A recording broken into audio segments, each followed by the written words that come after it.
नमस्कार। मैं डॉक्टर राजकुमारी शर्मा आज आपके समक्ष प्रेमचंद द्वारा रचित कहानी गरीब की हाय लेकर उपस्थित हुई हूँ। जैसा कि हमने अधिकतर कहानियों में देखा है कि किस तरह से प्रेमचंद अपनी कहानियों में पात्र की मनो अभिव्यक्ति को एक तरह से दर्शाते हुए दिखाई देते हैं।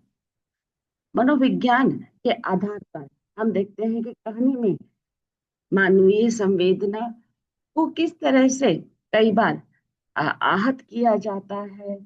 चाहे आप पूर्ण है, संपूर्ण है, फिर भी आप दूसरों के एक तरह से पैसे पर या दूसरों के बल पर या दूसरों के आधार पर किस तरह से आप अहित करते हुए दिखाई देते हैं, जिसके कारण आप तहा जिंदगी परेशान रहते हैं। उस टाइम में आपको एहसास नहीं होता है, पर फिर भी आप अलग अलग प्रकार की कवायदों से एक तरह से गुजरते हुए दिखाई देते हैं। अगर हम किसी का हक मार लेते हैं या उसके आधार पर हम चीजों को एक तरह से नहीं देखते दिखाई देते, या हम अनेक प्रकार से अलग अलग रूपों से उसे परेशान करते हैं, तो हम पर विश्वास करते हैं और उनके विश्वास को हम छीन भिन करते हैं, तो हम अनेक पीड़ाओं से गुजरते हुए दिखाई देते हैं। उन पीड़ाओं का एहसास हमें समय अपने आप करवाते हुए दिखाई देता है। कहानी में भी हम देखते हैं कि किस तरह से मुंशी राम सेवक अपने एक तरह से गांव चांदपुर में रहते हैं, और रहने के स्तर पर हम देखें कि वह रईसों की तरह अपना जीवन यापन करते हैं। उनमें उस तरह के सभी गुण एक तरह से विद्यमान दिखाई देते हैं। गांव में उनकी एक तरह से बहुत अच्छी पहचान है, बहुत अच्छा वर्चस्व है, और वह पेशे से वकील है। वकील भी कह ले तो भी ठीक है, नहीं तो हम देखते हैं वकील कोर्ट में जिरह करते हुए तो पूरी कहानी में कहीं भी ऐसा नहीं दर्शाया गया है। पर जो वकील के और ऊपर के काम है या जो और लोगों के काम है, वह करते हुए दिखाई देते हैं। वह एक नीम के पेड़ के नीचे अपना एक तरह से आशियाना बनाया हुआ है, जिसमें वह कागजों के साथ हेरा फेरी भी करते हुए दिखाई देते हैं और लोगों की मुकद एक तरह से मदद भी करते हुए दिखाई देते हैं।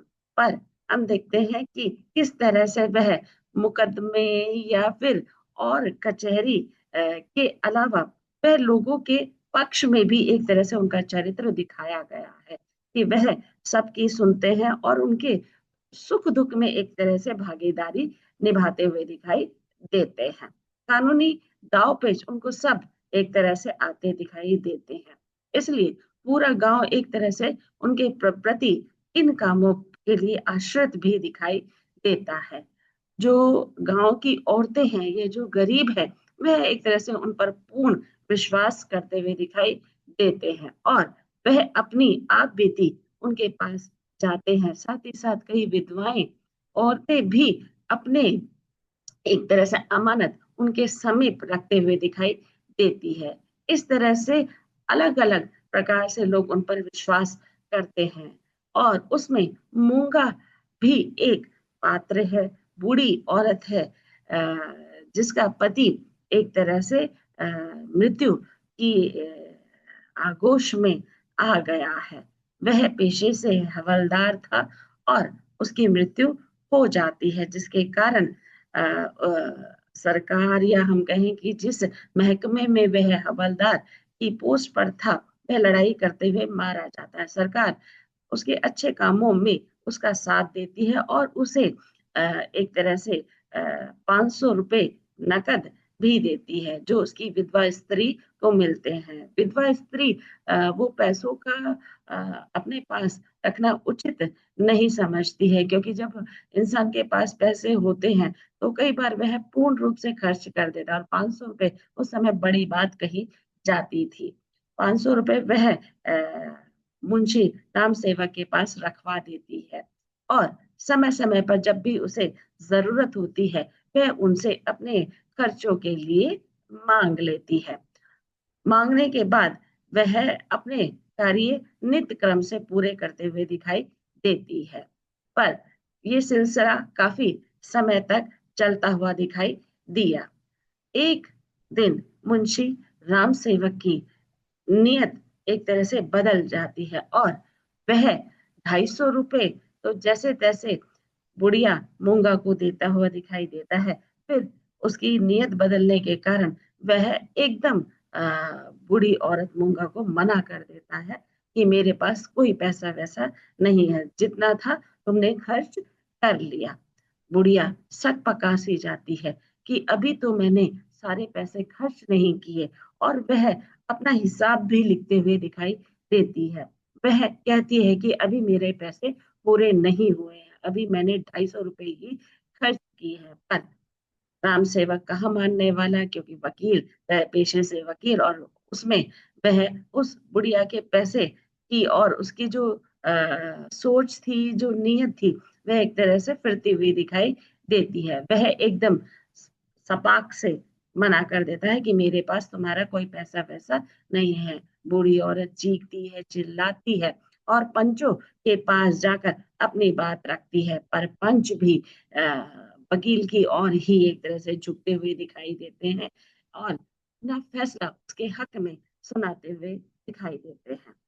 बुढ़िया मूंगा एक तरह से असहनीय अवस्था में आ जाती है कि गांव के सभी लोग अ, वकील के समक्ष एक तरह से झुके हुए दिखाई देते हैं, क्योंकि पेशे से वकील है। कहीं हम पर किसी भी तरह का कोई भी आरोप प्रत्यारोप अगर लगा तो वकील साहब साहब नहीं देंगे, जिसके कारण वह बूढ़ी औरत का पक्ष न लेते हुए उनका पक्ष लेते हुए दिखाई देते हैं, और वह वहां से निर्णय सुनाकर चले जाते हैं।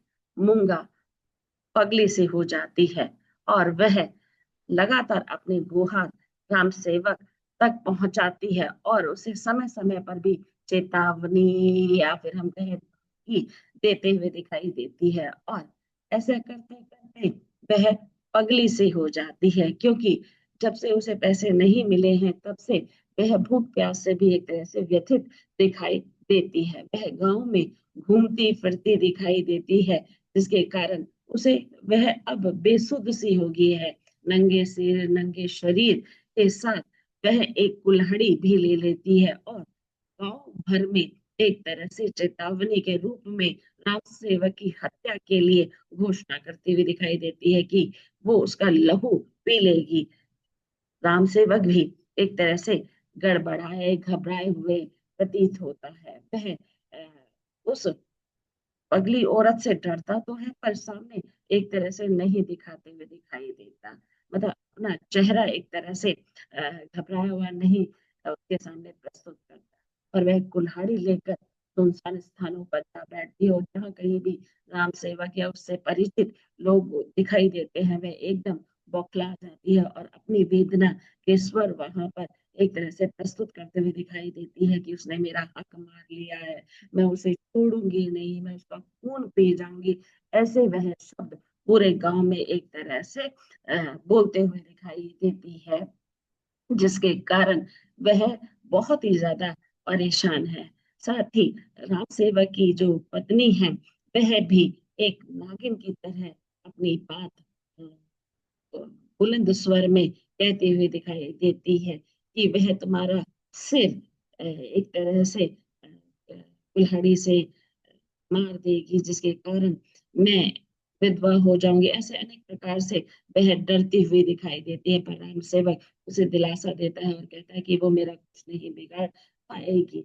जैसे तैसे वह उससे दूर भागता है, उसकी बात नहीं सुनता, पर मूंगा लगातार उसके पीछे साए की तरह पड़ी रहती है। अंत में वह उसके दरवाजे पर जा बैठती है और कई दिन तक वह धरना देती है, पर राम सेवक और उसका बेटा राम गुलाब उसको एक तरह से बहुत ही हीन दृष्टि से या अभद्र अश्लील शब्दों से एक तरह से आहत भी करते हुए दिखाई देते हैं, जिसके कारण वह उसके घर के सामने ही अपना दम तोड़ देती है, उसकी मृत्यु हो जाती है। और उस मृत्यु से भी राम सेवक को कोई ऐसा प्रभाव नहीं पड़ता। बाहरी रूप से आंतरिक रूप से वह डरा हुआ है, एक तरह से असहनीय अवस्था में है, पर वह सामने सबके नहीं लाता हुआ दिखाई देता। वह बूढ़ी औरत की जो लाश है वह एक तरह से अलग रूप में उसका संस्कार कर देते हैं, और उसके बाद वह एकदम गांव से गायब हो जाता है, जिसके कारण लोग शक पका से जाते हैं। पर कई दिन बाद, 40 दिन के बाद, वह गांव में दोबारा से एक तरह से आता है। बड़ी बड़ी उसकी बोहें हैं, लंबी लंबी जटाएं हैं, और कमंडल हाथ में लेकर वह दोबारा अपने गांव में उपस्थित होता है। तो सब लोग उसे देख लेते हैं और पहचान लेते हैं, और गांव में अनेक प्रकार की एक तरह से बातें भी चलते हुए दिखाई देती है। राम गुलाम मुंशी जी के गायब हो जाने पर अपने मामा के यहाँ चला जाता है, और वहां कुछ दिन रहकर वह दोबारा से अपने गांव की ओर आ जाता है।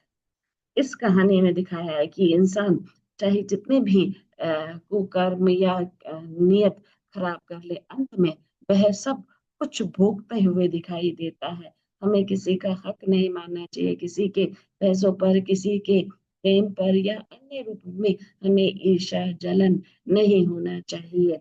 इस तरह की सारी शिक्षाओं से ओतप्रोत कहानी का रूप प्रेमचंद ने लिखा है कि गरीब की हाय कभी भी अ, हम देखते हैं खराब नहीं जाती या व्यर्थ नहीं जाती है।